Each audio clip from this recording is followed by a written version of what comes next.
इस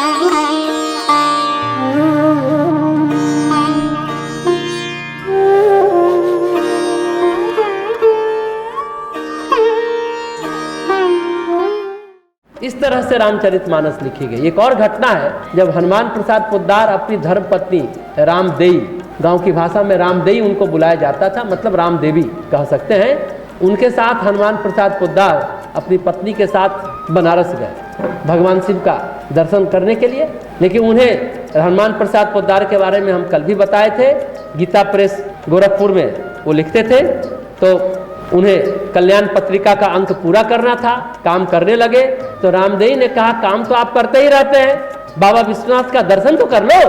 तो हनुमान प्रसाद बोले हाँ हाँ, बस इसको खत्म कर लेते हैं, उसके बाद चलेंगे दर्शन के लिए। पर रामदेई से रहा नहीं गया, वो तो दूसरे कमरे में थी, एक कमरे में हनुमान प्रसाद पोद्दार काम कर रहे थे, कल्याण पत्रिका पूरा कर रहे थे, लिखने बैठे थे।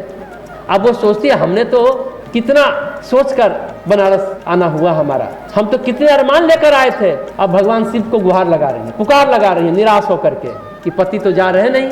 हमने तो सुना था कि आपने तुलसीदास जी को दर्शन दिए थे, कितने कितने भक्तों को दर्शन दिए, काशी में आप साक्षात विद्यमान हैं और हम पति की आदत से विवश हैं।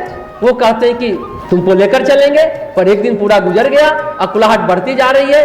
अब देखिए दूसरे कमरे में हनुमान प्रसाद पोद्दार लिख रहे हैं, अचानक उनके मन में एक तरंग आई, सामने लगा कि कोई देव प्रकाश आया और प्रकाशित हुआ।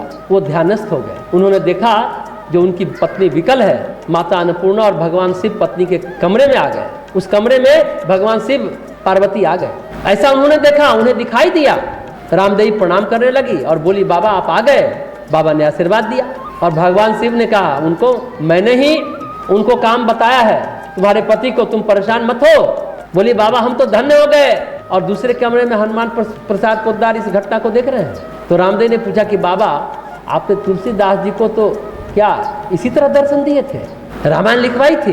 बाबा ने कहा इसी तरह दर्शन दिए थे और कथा भी लिखवाई थी। थोड़ी देर ये दृश्य चला, पोद्दार जी भी अब दूसरे कमरे में भाव विभोर हो गए, बड़े पुलकित हो गए और पत्नी के कमरे में गए। अब बोले अरे दर्शन हो गए ना? अरे आपको कैसे पता चल गया? अरे हम जाते तुमको लेकर दर्शन कराने, बाबा तो स्वयं ही आ गए दर्शन देने।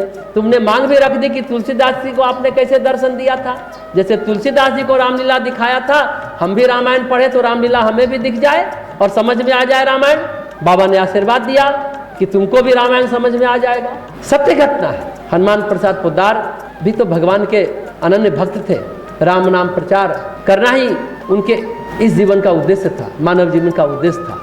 तो ये सब कौतुक को देख करके गोस्वामी तुलसीदास जी कहते हैं कि सूर्यदेव भी एक महीना ठहर गए।